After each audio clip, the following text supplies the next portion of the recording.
إن الحمد لله وصلي وسلم على نبينا مصطفى محمد صلى الله عليه وسلم وعلى آله وصحبه أجمعين أما بعد أعوذ بالله من الشيطان الرجيم بسم الله الرحمن الرحيم സൂറ അൽ-അംബിയാ 83-84 രണ്ട് വചനങ്ങൾ അയ്യൂബ് നബിയുമായി ബന്ധപ്പെട്ട് അവതരിച്ച ആയത്തുകളാകുന്നു. അയ്യൂബ് നബി അലൈഹിസ്സലാം അദ്ദേഹത്തിന്റെ റബ്ബിനെ വിളിച്ച സന്ദർഭം എന്ന് പറഞ്ഞാൽ റബ്ബിനോട് പ്രാർത്ഥിച്ച സന്ദർഭം. നിശ്ചയമായും എന്നെ ബാധിച്ചിരിക്കുന്നു ഒരു വിഷമം ബുദ്ധിമുട്ട് ബാധിച്ചിരിക്കുന്നു അല്ലാഹുവേ എന്നാണ് വളരെയധികം വിനയത്തോടുകൂടി. ഒരു മാറാം വ്യാധി, ഒരു ചർമ്മരോഗം അയ്യൂബ് നബി അലൈഹിസ്സലാമിനെ ബാധിച്ചു.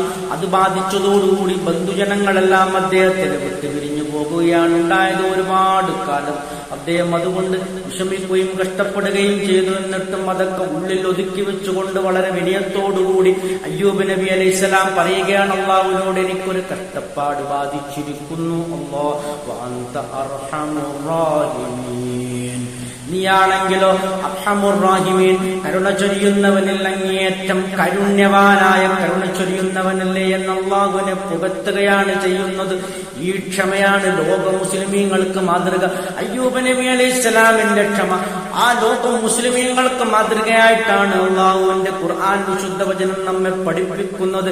ഫസ്തജബ്നാ ലഹു, അദ്ദേഹത്തിന് നാം ഉത്തരം നൽകി എന്നുള്ള പറയുകയാണ്. ഫകശഫ്നാ മാ ബിഹി, അതിനെ നാം എന്താണോ അദ്ദേഹത്തിന് ബാധിച്ചത് അതിനെ നാം അതിനെ നീക്കിക്കളഞ്ഞു, പൊക്കിക്കളഞ്ഞു.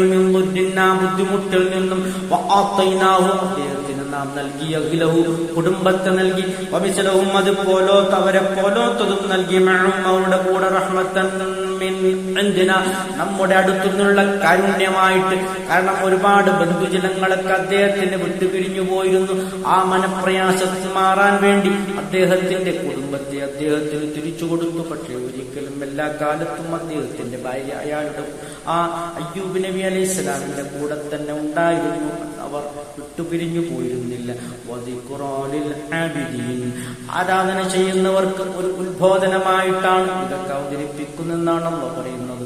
നോക്കൂ നിങ്ങൾ, അയ്യൂബ് നബിയുടെ അങ്ങേയറ്റത്തെ ക്ഷമ, രോഗം ബാധിച്ച അങ്ങേയറ്റത്തെ വിഷമത്തിലായിട്ടും മാറാരോഗമുണ്ടായിട്ടും ഒരിക്കലും അതിന്റെ അസ്വസ്ഥ പ്രകടിപ്പിക്കാത്ത ആ ഉത്തമ മാതൃകയാണ് നമുക്ക് അല്ലാഹു സുബ്ഹാനഹു വ തആല വരച്ചു കാണിച്ചു തരുന്നത്.